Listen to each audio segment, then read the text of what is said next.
Que el Señor les bendiga. Es un gusto saludarles nuevamente, deseándoles que estén muy bien. Gracias al Señor Jesucristo porque nos da la oportunidad de desarrollar un tema más.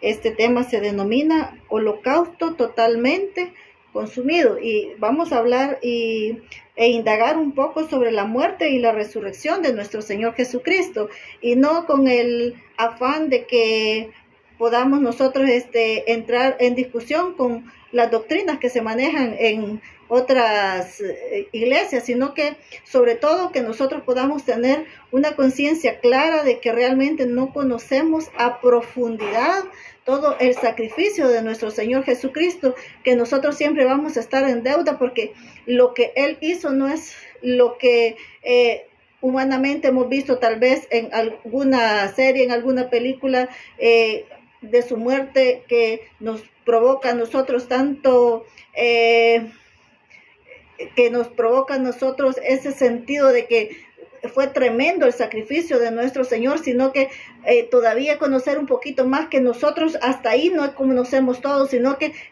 en los misterios de Dios hay cosas que son todavía mucho más grandes, que el sacrificio de nuestro Señor Jesucristo tuvo un peso todavía mayor al que nosotros normalmente conocemos y nosotros normalmente entendemos, pero que sea el Espíritu Santo el que nos pueda dar la revelación en este día, y que sea el Espíritu Santo el que dé el discernimiento, la sabiduría, y que cada palabra que pueda salir de mi boca, Él la lleve a que sea para un mayor entendimiento, mayor entendimiento de lo que el Señor hizo por nosotros, y que para que por ese sacrificio del Señor nosotros estamos mucho más agradecidos con Él. Amén. Hoy vamos a leer Hebreos 10:1 para empezar. Dice: porque la ley, teniendo la sombra de los bienes venideros, no la imagen misma de las cosas, nunca puede, por los mismos sacrificios que se ofrecen continuamente cada año, hacer perfectos a los que se acercan. Aquí se está hablando del sacrificio de aquellos ovejitas, de aquellos carneritos, de aquellos diferentes ofrendas que se llevaban al altar para el holocausto, para que fueran totalmente consumidas, pero esa dice la palabra que solo era una sombra de lo que en realidad iba a venir a padecer el verdadero Cordero de Dios que quita el pecado del mundo, el Señor Jesucristo. Y vemos ahí que esta parte que nosotros conocemos es para que nosotros tengamos una idea, es la sombra de lo que realmente iba a suceder. Y vamos a relatar también un poco del contenido de la vida de Abraham. A Abraham se le prometió, el Señor le prometió que iba a tener un hijo, el hijo de la promesa, a Isaac. Y él estuvo muchos años esperando esa promesa, esperando esa promesa, hasta que ella tenía casi 100 años y ya tenía 0 oportunidades humanamente para ser padre y para que Sara también fuera madre. En ese tiempo el Señor le contestó esa respuesta y ellos pudieron ser padres de Isaac. Y aquí vamos a ver cómo a Abraham el mismo Señor le dice: dame a tu hijo, al que amas. Y esa es una figura de lo que el Padre, amando tanto a su hijo unigénito, a su hijo primogénito, al Señor Jesucristo, Él lo entregó como sacrificio para que fuera totalmente consumido, para poder cumplir con lo que la ley establecía, que el sacrificio que iba a ser, que el holocausto que iba a poder ser el que cubriera el pecado del mundo, porque en ese tiempo el holocausto solo era la sombra y solo podía cubrir el pecado de la humanidad. Mas ahora que el Señor Jesucristo vino a terminar, a lavar por completo nuestros pecados por la sangre del Cordero de Dios que quita ese pecado. Ahora nosotros vamos a poder leer en Génesis 22:6, del 22, del 6 al 8 vamos a leer, para hacer esa comparación de cómo el Padre no se negó a sacrificar a su Hijo, y el Hijo también no se negó a entregarse conforme a lo que el Padre le estaba pidiendo. Y vamos a leer la historia de Abraham, y dice: y tomó Abraham la leña del holocausto y la puso sobre Isaac su hijo, y él tomó en su mano el fuego y el cuchillo, y fueron ambos juntos. Entonces habló Isaac a Abraham su padre, y dijo: Padre mío. Y él respondió: heme aquí mi hijo. Y él dijo: he aquí el fuego, la leña, más ¿dónde está el cordero para el holocausto? Y respondió Abraham: Dios se proveerá de cordero para el holocausto, hijo mío. Dice que en esa parte de la Biblia, en ese texto, va caminando ya Abraham, que se había levantado de muy temprano, y van caminando hacia el monte donde el Señor, el Padre, Jehová de los ejércitos, le había dicho: quiero que sacrifiques a tu hijo, a tu único hijo, al que amas. Entonces, iban caminando, ya ellos llevaban el cuchillo, la leña, y el mismo Isaac iba cargando esa leña, y le dice: pero ¿dónde está el cordero? Y le dijo Abraham: Dios se proveerá de cordero. Y era una fe tan grande de Abraham, que pensaba que aún de las cenizas el mismo Dios podía levantarle a su hijo. Por eso él le dijo a sus criados: esperen aquí, el muchacho y yo iremos y luego regresaremos, porque él estaba confiado que el Dios le podía devolver a ese hijo, porque no por gusto Abraham es el padre de la fe, porque él podía esperar en las promesas de Dios, de que le había dicho que de su generación iba a ser más grande que las estrellas del cielo y que las arenas del mar. Así es que estaba Abraham confiado de que el Señor se iba a proveer de cordero, y así fue. Si ustedes leen la porción completa, se van a dar cuenta que el mismo Dios le provee el cordero para ese holocausto. Y eso fue lo que hizo nuestro Padre Celestial en la cruz del Calvario, que Él se proveyó del cordero. Vamos a leer Isaías 53, del 3 al 8, que es la profecía de Isaías acerca de Jesucristo. Y dice: despreciado y desechado entre los hombres, varón de dolores, experimentado en quebrantos, y como que escondimos de él el rostro, fue menospreciado y no lo estimamos.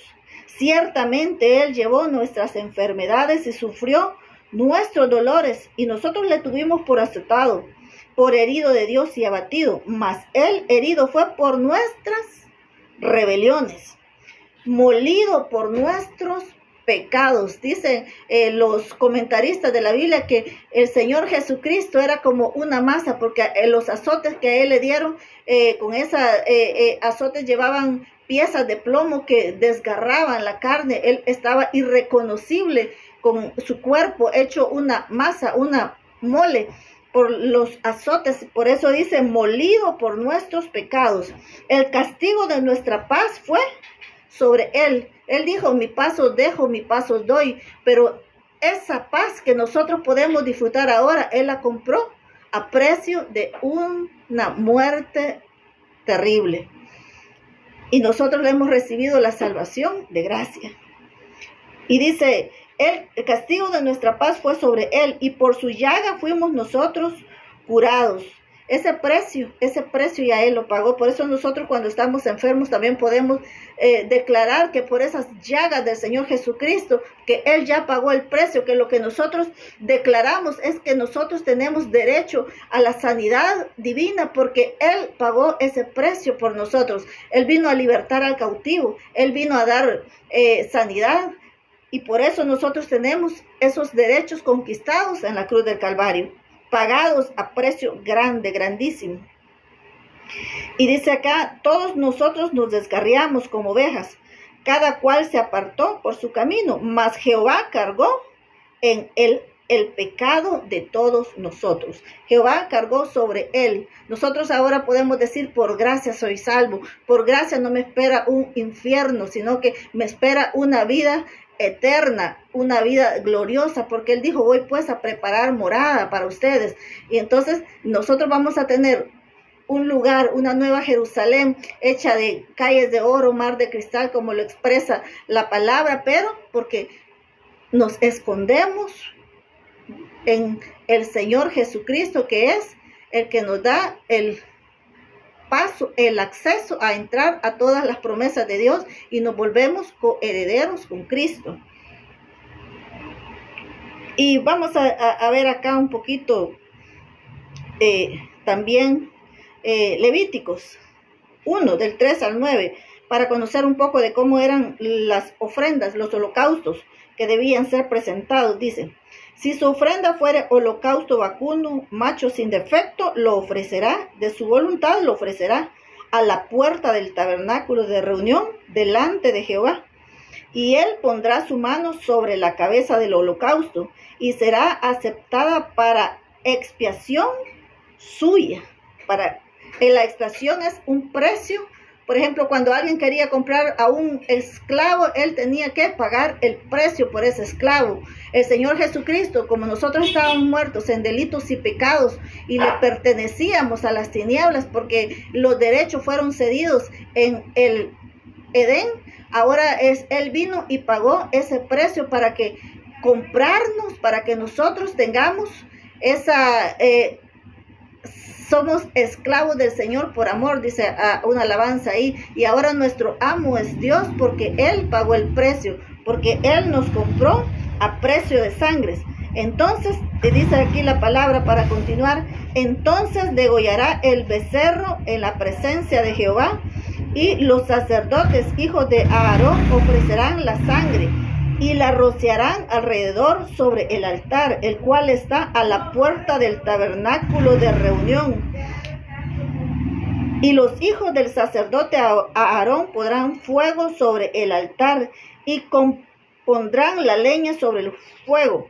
Luego los sacerdotes, hijos de Aarón, acomodarán las piezas, la cabeza y la grosura y los intestinos sobre la leña que está sobre el fuego, que habrá encima del altar, y lavará con agua los intestinos y las piedras, y el sacerdote hará arder todo sobre el altar. Holocausto es ofrenda encendida de olor grato para Jehová.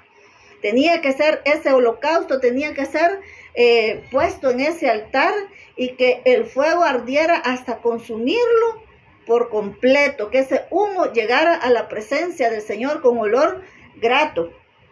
Así fue nuestro Señor, que fue el Cordero perfecto, que fue sacrificado, ese holocausto que fue puesto en ese altar, que fue puesto en esa llama para que pagara el precio por nosotros. ¿Qué significa holocausto? Y viene del griego holocaustón, que es completamente quemado. Cristo como holocausto debía ser completamente quemado, y aquí tal vez alguien pueda diferir con lo que yo estoy diciendo, pero que sea el Espíritu Santo el que dé la revelación y nos indique y nos convenza a cada uno de lo que en realidad fue el sacrificio de nuestro Señor Jesucristo, porque nosotros, el Señor no nos vino a salvar de la muerte de nuestro cuerpo natural, sino que nos vino a salvar, como más adelante vamos a leer, de la muerte segunda, que es el fuego eterno. Dice acá, según lo que está escrito, Cristo como holocausto debía ser completamente quemado, y es lo que nos cuesta entender, porque hay muchas cosas que no dimensionamos de lo que significó que Cristo nos sustituyó para salvarnos de la muerte segunda. Apocalipsis 26 dice: bienaventurado y santo el que tiene parte en la primera resurrección. La segunda muerte no tiene potestad sobre esto, sino que serán sacerdotes de Dios y de Cristo.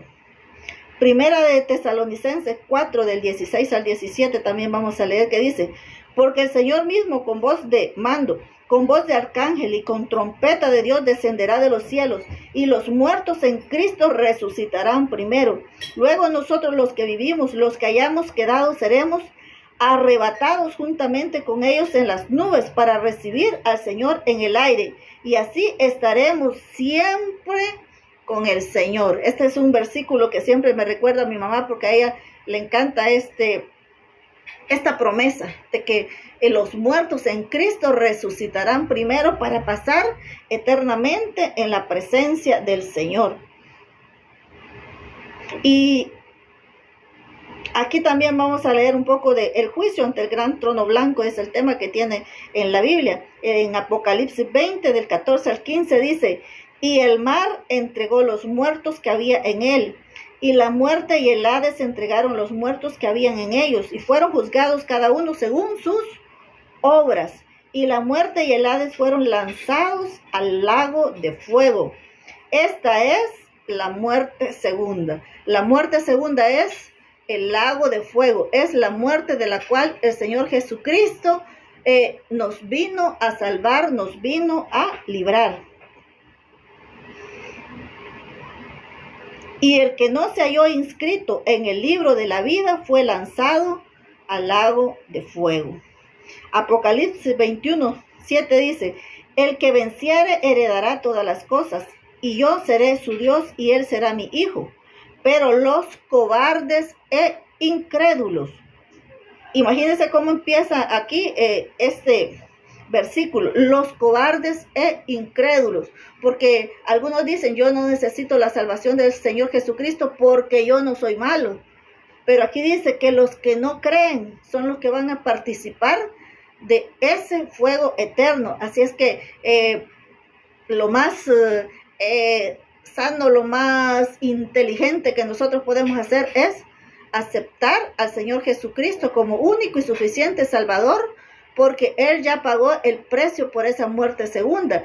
Entonces nosotros ahora somos libres. Nosotros dice que pues si alguno está en Cristo Jesús, ninguna condenación hay ya para él, sino que vamos a pasar directamente a las bodas del Cordero, vamos a pasar a ese reino celestial, porque el Señor nos trasladó del reino de las tinieblas al reino de Jesucristo, al reino de la luz admirable. Así es que nosotros tenemos esas promesas del Señor, y los cobardes y los incrédulos no van a participar de eso. No es que haya sido tan malo, porque aún el pecado más grande, el que cree en el Señor, porque por fe somos salvos, dice la palabra, por esa gracia de nuestro Señor Jesucristo. Aquel malo se arrepiente de todas sus maldades. El Señor, la sangre de Jesucristo, tiene el poder para salvar y hacer de nosotros una nueva criatura. Pero los incrédulos, los que no creen en esa sangre, les tocará un terrible final. Voy a comenzar nuevamente el versículo de Apocalipsis 21:7. Dice: el que venciere heredará todas las cosas, y yo seré su Dios y él será mi hijo. Pero los cobardes e incrédulos, los abominables y homicidas, los fornicarios y hechiceros, los idólatras, todos los mentirosos tendrán su parte en el lago que arde con fuego y azufre, que es la muerte segunda. Aquí está hablando la Biblia de la muerte segunda, de la cual el Señor pagó el precio. En Efesios 4:7 dice: porque el Señor Jesucristo se presentó como holocausto que debía ser totalmente consumido.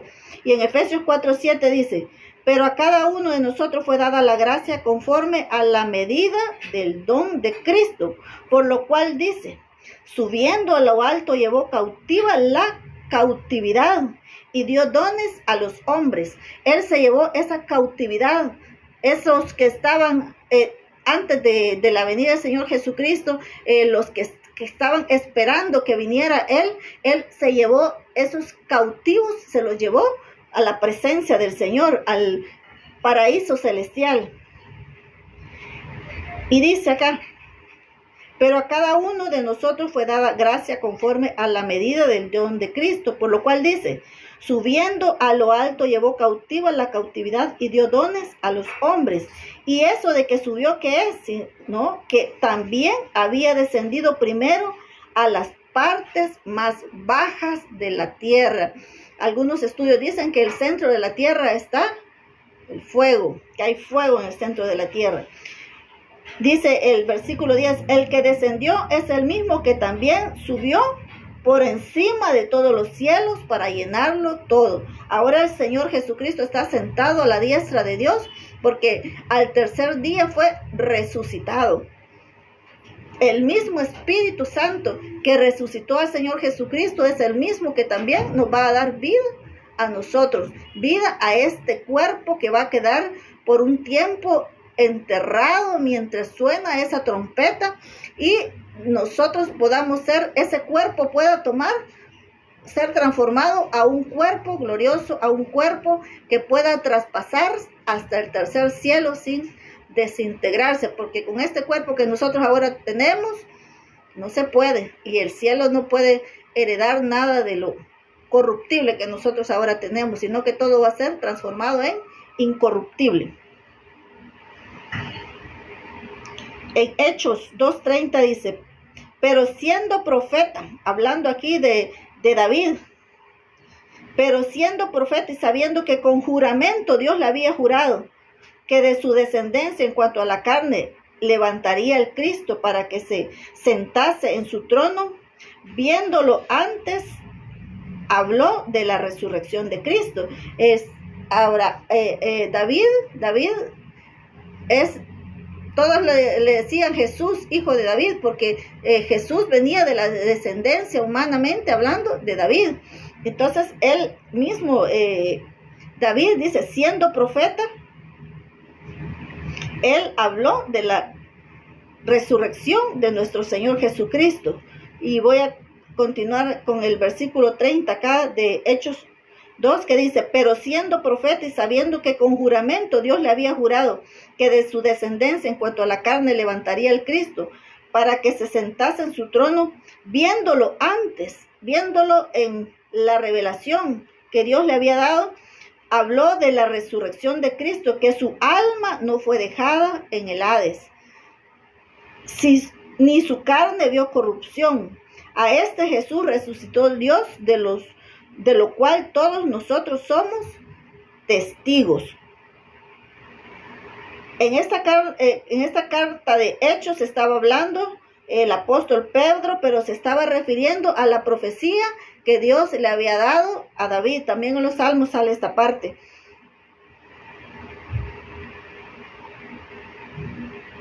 Y en Lucas 16, 22 al 31, vamos a ver esta porción de cuando en la Biblia se conoce como Lázaro y el rico. Y esta porción tiene muchísima enseñanza de lo que sucede al morir, de lo que nosotros, el cuerpo ciertamente es enterrado acá, pero el que viene a recoger el alma puede ser los ángeles del Padre Celestial o los ángeles del enemigo, dependiendo si nosotros le hemos entregado la vida.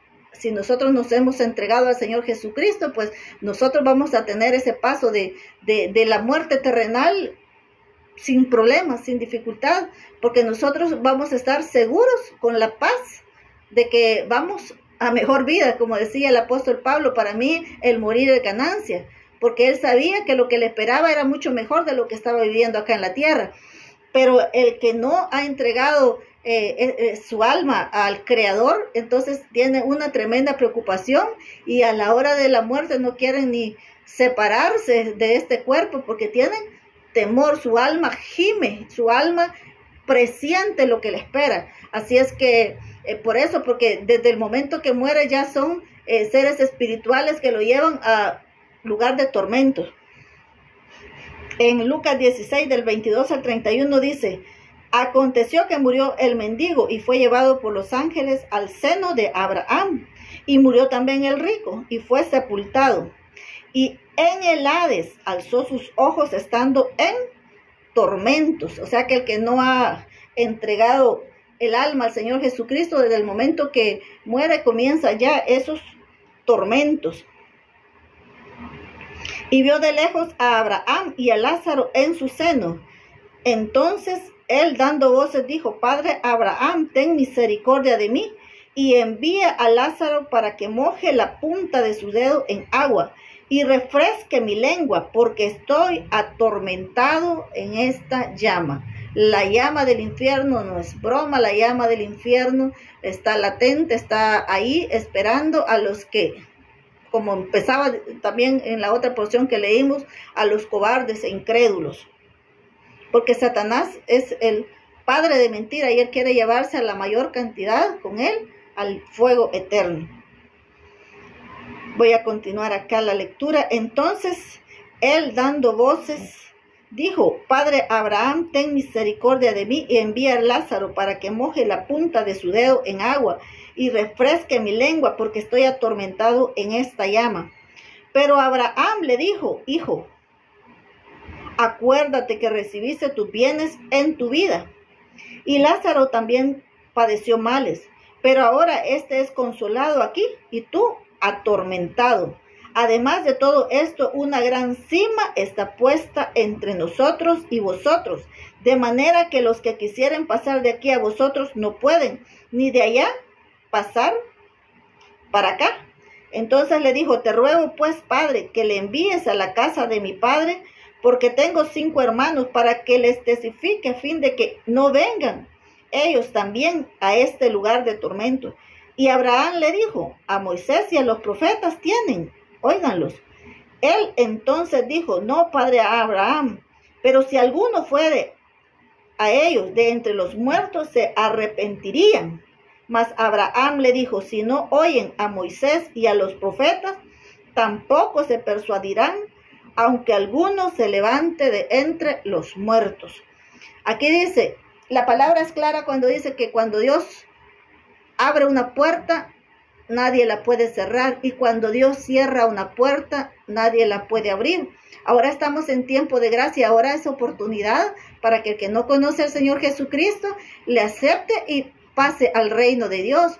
Pero va a haber un día en que su vida se termine, o en que venga el Señor Jesucristo, y entonces ese tiempo de gracia ya no va a estar, sino que van a perecer en sus delitos y pecados. Así como cuando el arca de Noé, nadie le creía a Noé cuando estaba hablando de que iba a haber un diluvio, y cuando ya su familia y él entraron a aquella arca, y los animales que Dios le había dicho a Moisés que debían entrar, el Señor fue el que cerró la puerta, y aunque Noé hubiese querido que entrara alguien más, nadie más podía entrar. Así está en esta situación el padre Abraham. Está viendo de lejos a aquel rico que estaba atormentado en la llama, pero él no podía hacer nada para que traer a aquel que no había querido cuando estaba en su cuerpo aceptar la salvación. Tampoco puede mandarle, o sea, si usted tiene que hacer su decisión ahora en vida, porque dice la palabra que mientras hay vida hay esperanza, y se refiere a esto de que mientras hay vida nosotros tenemos la oportunidad de pedir perdón. Ya después, aunque cualquier otra persona pida perdón por usted, ya no se vale, porque el privilegio que nosotros tenemos de aceptar la salvación es ahora. Dice la palabra: hoy es tiempo de salvación, hoy es el tiempo de que está la misericordia extendida para que todo aquel que en él cree no se pierda, mas tenga vida eterna. Y aquí nosotros podemos ver que Abraham le dice que escuchen a los profetas, porque no va a venir nadie. El privilegio que tienen los cristianos de predicar la palabra de Dios es solo para la iglesia, solo para nosotros.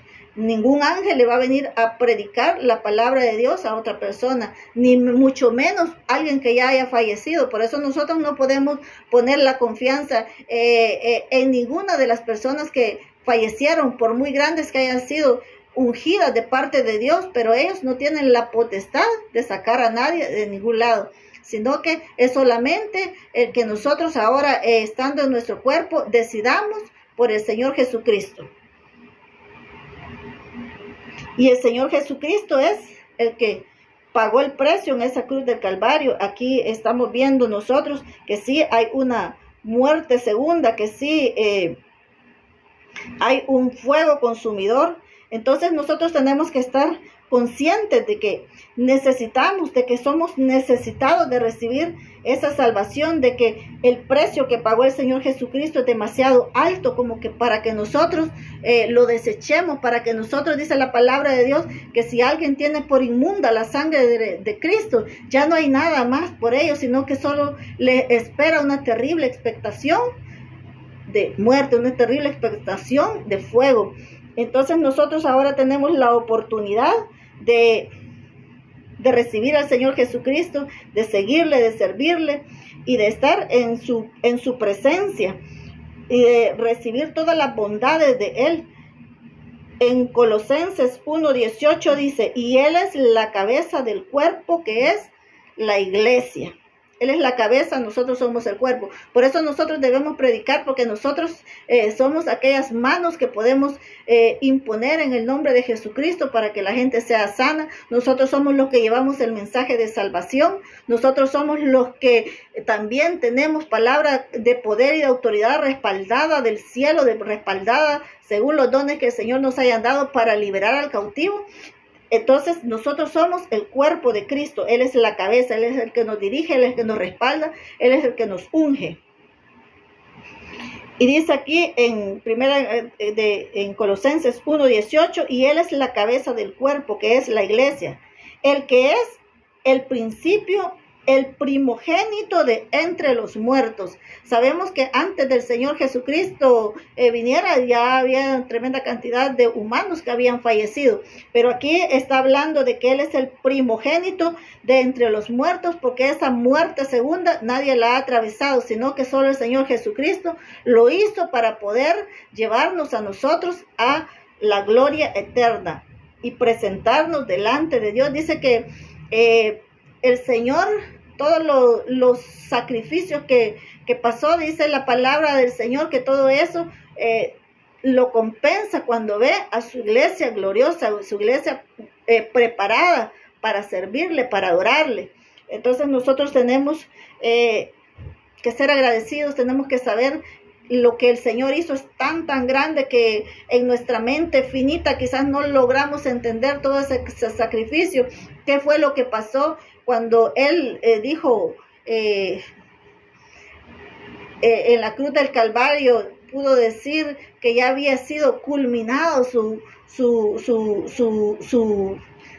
precio, él ya lo había cancelado. Entonces, por amor a nosotros, él pudo decir que ya había cumplido con lo que el Señor le mandó. Entonces, nosotros no logramos entender qué pasó en todo ese tiempo, cuando Él estuvo, como dice la palabra, que Jonás estuvo en el vientre del pez 3 días, así iba a ser la muerte del Señor Jesucristo, que iba a estar en el centro de la tierra también esos 3 días, y no sabemos a ciencia cierta qué fue todo lo que pasó. Sin embargo, el Señor nos ha dejado algunas escrituras que nos dejan ver que el sacrificio de nuestro Señor Jesucristo ha sido tan grande. Dice la palabra también que si algo no está escrito aquí, tenemos el Espíritu Santo que nos dará la revelación y nos dará el entendimiento para conocer todo lo que el Señor nos quiera revelar de acuerdo a su grandeza, porque Él tiene misterios que no se los da a todos, sino que clama a mí y yo te responderé, dice Jeremías, y te mostraré cosas grandes y ocultas que tú no conoces. Hay cosas que el Señor nos va revelando de acuerdo a cuando nosotros estamos clamando. Y para continuar aquí con este versículo de Colosenses, dice, y Él es la cabeza del cuerpo, que es la iglesia, el que es el principio, el primogénito de entre los muertos, para que en todo Él tenga la preeminencia. Así es que el sacrificio del Señor Jesucristo fue tan grande, por eso nosotros le debemos a Él toda la gloria, toda la honra, toda la alabanza, porque el Padre no recibe nada de nosotros, sino va por medio de Jesucristo, porque el único mediador entre Dios y los hombres es Jesucristo.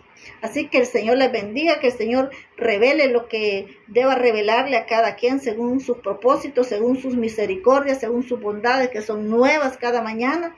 En el nombre de Jesucristo los bendigo. Amén.